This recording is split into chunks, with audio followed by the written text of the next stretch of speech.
হঠাৎই ঘরে বসে বসে ভালো না লাগায় দুজনে মিলে বেরিয়ে পড়লাম আমাদের বাড়ির খুব কাছেরই একটি বইমেলাতে।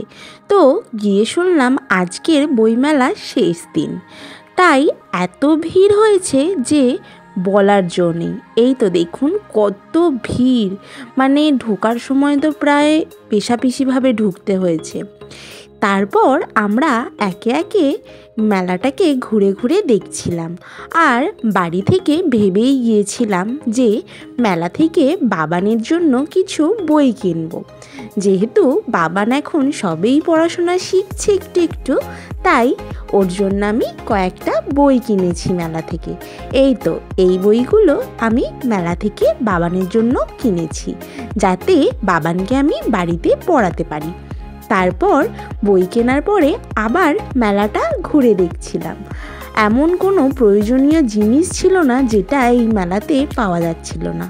ছোট থেকে প্রায় প্রত্যেক বছরই এই মেলাতে আমরা ঘুরতে আসি, খুবই ভালো লাগে মেলাতে। আর এই তো দেখুন এই ফুলগুলো কত সুন্দর লাগছে। আমি এখান থেকে একটা ফুল আমার জন্য কিনেছিলাম, একটা রোজ কিনেছিলাম, খুব মিষ্টি কালার। এই তো দেখুন এই ফুলটা। যাই হোক, আমরা ফুল টুল কিনে আরও একটু মেলাতে ঘোরাঘুরি করছিলাম। মেলাতে কিন্তু অনেক বড় ফাংশনও চলছিল, কিন্তু সেখানটা এত ভিড় ছিল যে যেতেই পারছিলাম না।